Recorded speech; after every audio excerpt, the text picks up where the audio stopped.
André Malraux était un agnostique revendiqué. Pourtant, il avait une fascination pour le Christ qui a jalonné toute son existence et son œuvre. François de Saint-Chéron, maître de conférence à la faculté des lettres de la Sorbonne, qui l'a côtoyé, y consacre un passionnant ouvrage, Malraux devant le Christ, paru aux éditions de Clé de Brouwer. Bonjour François de Saint-Chéron. Bonjour monsieur.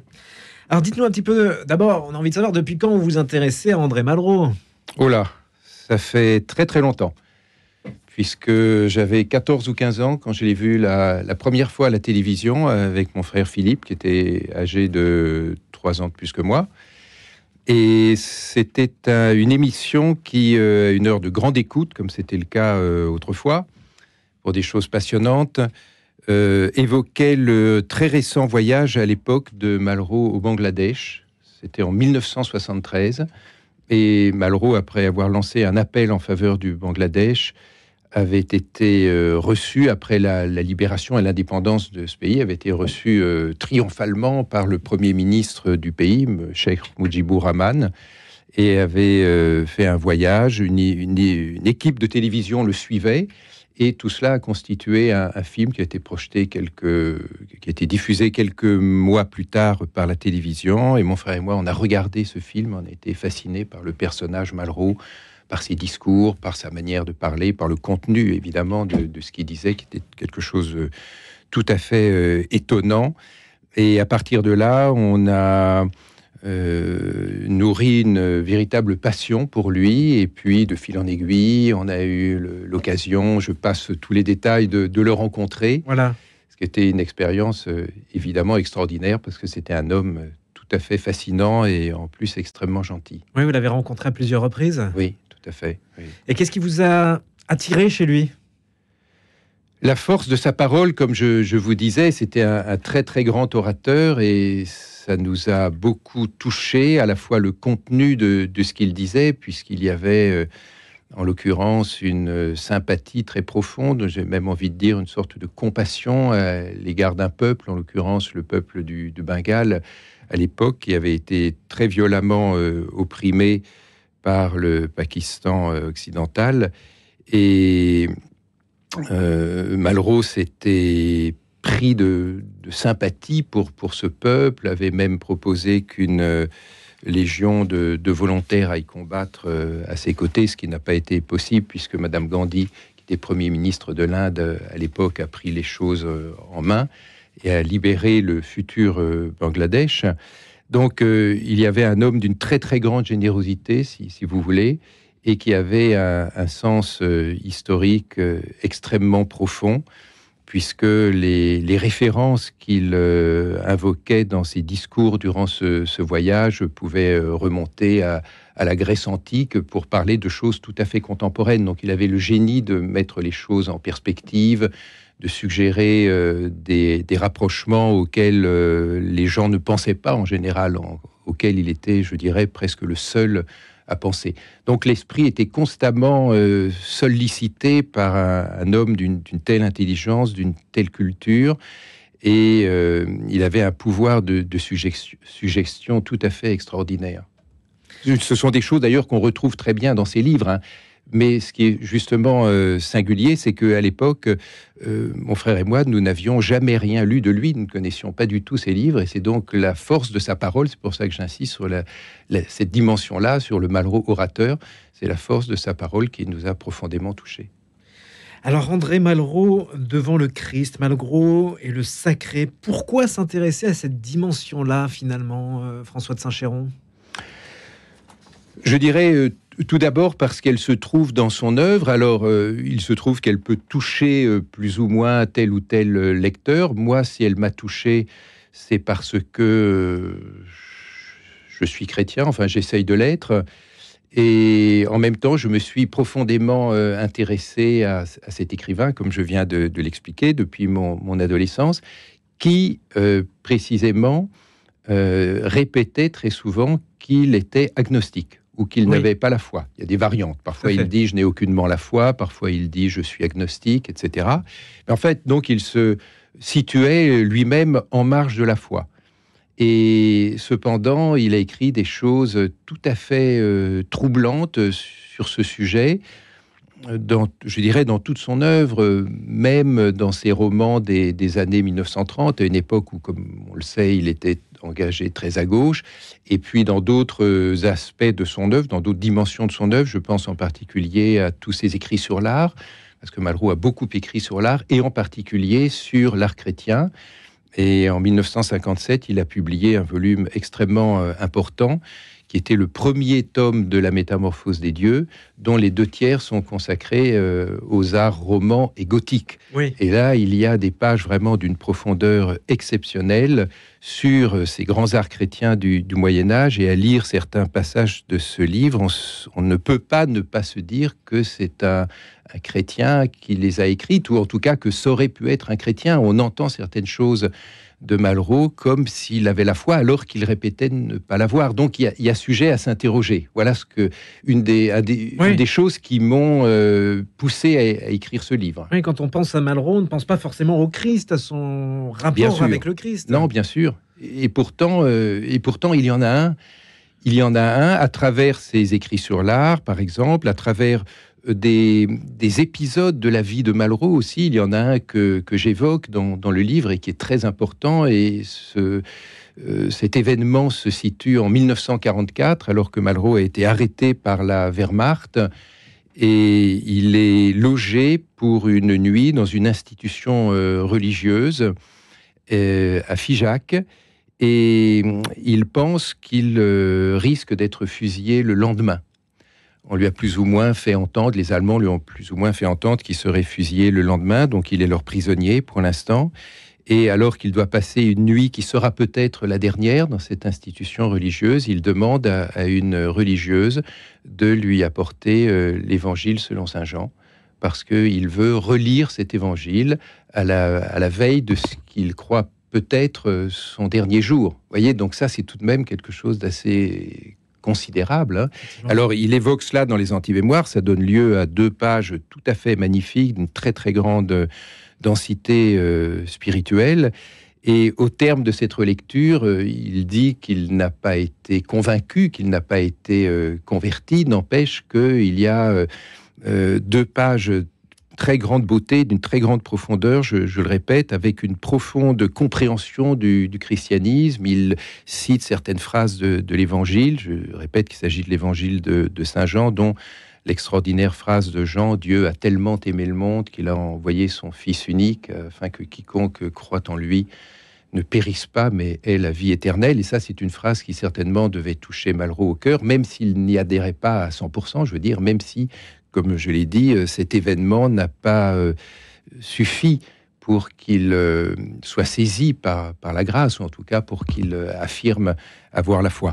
Mais c'est un parmi d'autres, parce qu'il y a d'autres choses très, très troublantes. Par exemple, au moment de la mort accidentelle de ses fils, qui fut évidemment un événement terrible pour lui, ces 2 jeunes filles sont morts dans un accident de voiture.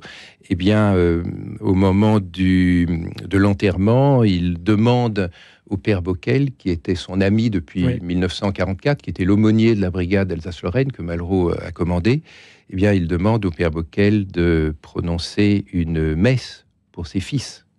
Voyez. Il leur dit, ils n'étaient pas athées, est-ce que nous ne pourrions pas dire une messe comme nous faisions pour nos camarades du maquis? Et un peu plus tard, sa fille Florence, qui elle n'était pas du tout religieuse, lui a demandé: et pourquoi est-ce que tu as demandé une messe pour Vincent et Gauthier? Et Malraux lui a répondu: mais on ne pouvait tout de même pas les enterrer comme des sacs de pommes de terre. Voyez. Alors quand on découvre cela et qu'on y réfléchit un petit peu, ça pose des questions. Il ne s'agit pas, je le dis aussi dans le livre dès les premières pages, vous vous en souvenez peut-être, il ne s'agit pas de chercher à tout prix à récupérer Malraux et d'en faire un chrétien de force, puisque lui-même disait qu'il n'avait pas la foi. Mais il y a tellement de choses dans son œuvre et dans sa vie, je viens d'en rappeler quelques-unes, qui posent des questions qu'on ne peut pas, me semble-t-il, ne pas s'interroger. Oui, dans son œuvre, dans sa vie, le Christ était présent. Il y avait une interrogation sur le Christ. Oui, certainement. Alors, Malraux était un homme extraordinairement pudique, donc il parlait très très rarement de ses sentiments personnels, si vous voulez. Et certaines personnes qui ont essayé de le faire parler sur le Christ, de lui faire dire des choses vraiment intimes, si vous voulez, sur le Christ, n'y sont pas arrivées. C'est ce que disait le père Boquel, qui a eu donc une très longue amitié avec lui, qui le voyait plus ou moins régulièrement depuis 1944 jusqu'à 1976, année de la mort de Malraux. Et Boquel disait que quelquefois il essayait de s'introduire justement dans cette relation intime que Malraux pouvait avoir avec le Christ. Mais à chaque fois, disait Boquel, j'avais droit à un magnifique exposé sur Pascal ou sur Saint-Augustin, mais je n'arrivais pas à entrer dans son intimité. Même chose, Guy Suarez, un interlocuteur de la fin de la vie de Malraux, a publié un entretien passionnant en 1973 dans un ouvrage qui s'appelle Malraux, celui qui vient. Entretien que Malraux d'ailleurs avait revu, et Guy Suarez lui pose des questions qui suscitent des réponses extrêmement intéressantes. Mais à un certain moment, Guy Suarez lui dit: mais quel visage est le Christ pour vous aujourd'hui? Et contre toute attente, Malraux répond: aucun. Et il ajoute: pourtant, je suis familier de l'iconographie chrétienne qui m'apporte sa poésie, mais le Christ n'a pas de visage pour moi, dit-il. Et dans le livre, je cite cette réponse un peu décevante, il faut bien le dire, et je la rapproche d'un autre passage de son œuvre, où Malraux dit que dans une nuit de neige, en 1944, il était à la tête de la brigade d'Alsace-Lorraine, il attend l'aumônier qui est un petit peu derrière lui, il s'arrête, il l'attend et il lui demande, Malraux demande à l'aumônier: à quoi réfléchissez-vous? Et l'aumônier lui répond: à rien, j'essaie de voir le Christ. Je rapproche ces deux phrases pour nous aider à réfléchir à ce que peut signifier la réponse de Malraux à Guy Suarez: aucun. Peut-être que lui aussi essayait finalement, comme son aumônier, de voir le Christ. Dans ce livre, vous vous intéressez à des figures de saints que Malraux affectionnait particulièrement. Est-ce que vous pouvez nous en dire quelques mots? Oui, bien sûr. Alors, il y a d'abord, si on prend les choses dans l'ordre chronologique, Saint Jean l'évangéliste, que je viens d'évoquer, puisque c'est lui que Malraux a voulu relire. Enfin, c'est son évangile que Malraux a voulu relire en 1944. Et ce n'est pas le seul moment de sa vie où il a évoqué Saint Jean, puisqu'il en a reparlé à diverses reprises. Il disait que pour lui, c'était Saint Jean qui avait donné vraiment son sens le plus profond au christianisme, notamment lorsqu'il écrit Dieu est amour. Ça, c'était une phrase absolument fondamentale du christianisme pour Malraux.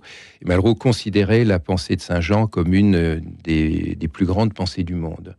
Ensuite, il y a Saint Bernard de Clairvaux, un très grand saint qui a impressionné Malraux. Je dirais que sans doute il l'a plus impressionné que profondément touché ou ému.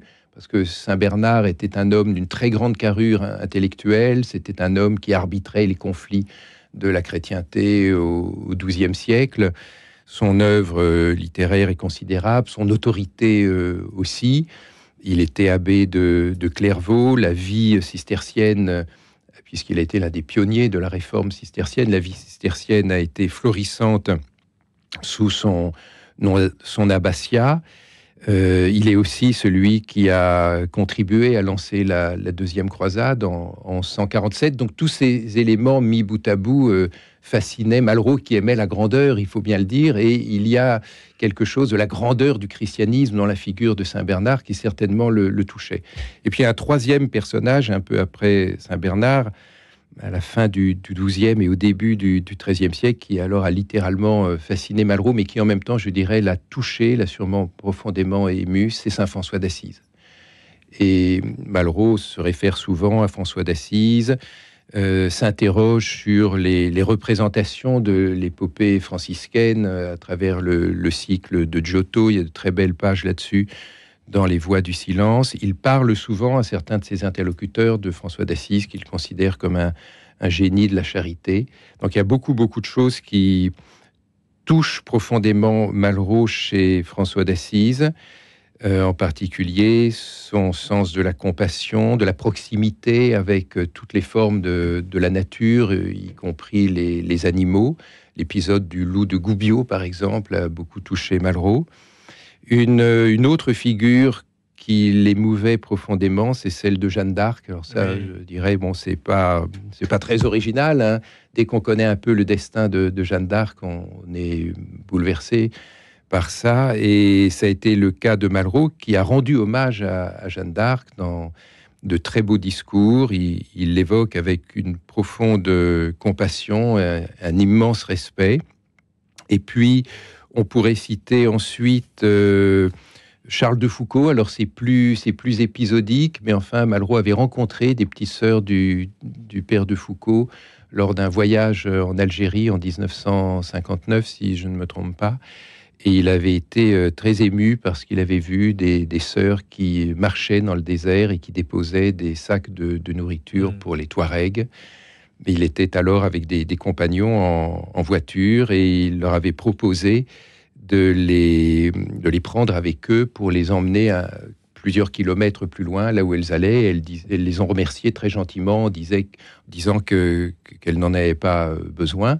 Et donc, elles ont continué à marcher à pied. Et Malraux évoquait cela en disant qu'elle portait le Christ en elle. C'est un moment qui l'avait beaucoup, beaucoup frappé. Donc, vous voyez, il y a plusieurs figures, depuis Saint Jean l'Évangéliste jusqu'à Charles de Foucault, pour ne citer que celle-là, qui ont profondément touché Malraux et sur lesquels il a écrit, hein, sinon nous ne le saurions pas, sur lesquels il a écrit, sur lesquels dont il a parlé également. Des témoignages ont pu être rapportés évoquant certains de ses propos, en particulier sur les petites sœurs de Jésus, celui que je viens d'évoquer. Donc tout cela constitue un ensemble de références qui montrent que la vie de Malraux était en quelque sorte jalonnée par de grandes figures spirituelles ou bien par de grandes représentations spirituelles. Sa fascination pour les tympans romans, par exemple. Oui, on va en parler. Voilà.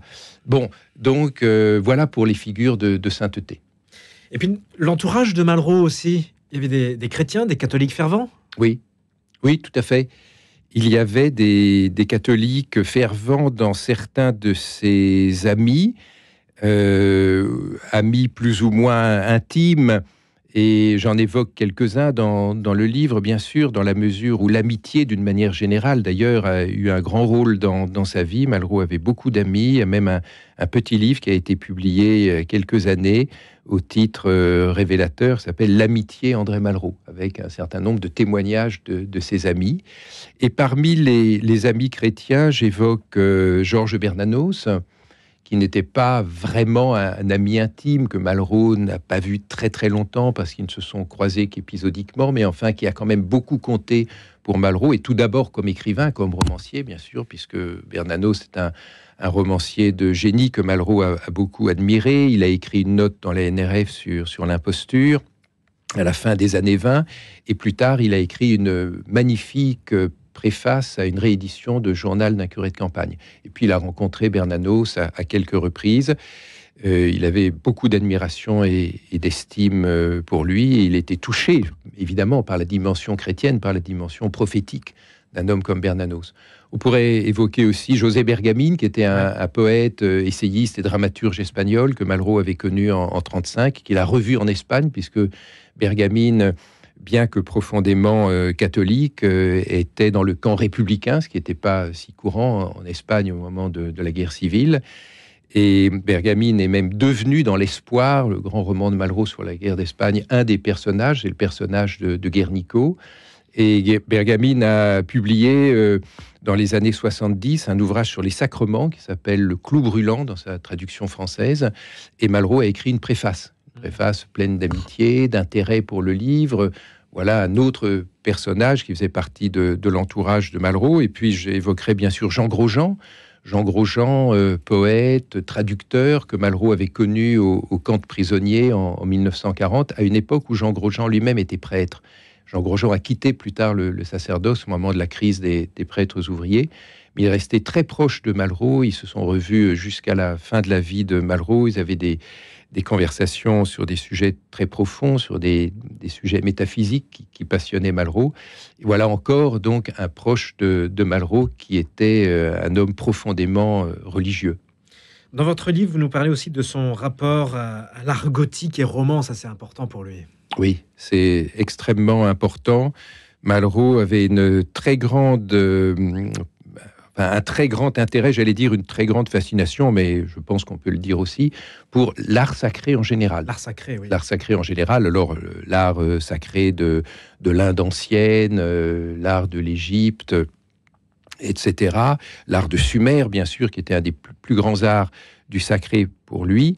Et parmi ces arts sacrés, il y avait l'art chrétien, et en particulier l'art roman et l'art gothique, que Malraux admirait énormément, qui le touchait, je pense aussi, et j'emploie ce verbe à dessein parce que à propos de l'art roman, il écrira aucune sculpture chrétienne ne nous touche au même degré, ne nous touche au même degré. Et justement, je vous interromps, mais je vous en prie. La couverture de votre livre, Malraux devant le Christ, cette photographie de Malraux devant le Christ, c'est vous qui l'avez choisi? Alors, c'est moi qui l'ai choisi. Je suis très, très heureux de cette trouvaille. C'est une magnifique... Un Christ sans bras. Une magnifique illustration de Malraux regardant un Christ sans bras. Comme me l'a dit l'un de mes amis, le Christ n'a pas de bras, il ne peut pas embrasser Malraux. C'est effectivement émouvant, c'est une chose à laquelle je n'avais pas pensé. C'est une photo que j'ai retrouvée par une sorte de hasard, alors que j'avais déjà trouvé le titre du livre, Malraux devant le Christ. Vous conviendrez qu'aucune photo ne pouvait s'adapter mieux à ce titre que celle-là. On voit Malraux interrogatif de 3/4 devant ce Christ. Elle a été prise en 1969, alors que Malraux inaugurait au Petit Palais une exposition consacrée à 1000 ans d'art polonais. Il s'agit d'un Christ du début du XIVe siècle qui était sculpté dans un atelier de Poméranie, près de Gdansk. Et c'est une photo extrêmement impressionnante. Merci François de Saint-Chéron. Vous êtes maître de conférence à la faculté des lettres de la Sorbonne et vous publiez Malraux devant le Christ aux éditions Declet de Brouwer. Vous étiez l'invité de la rédaction. Merci d'avoir été avec nous. Merci à vous.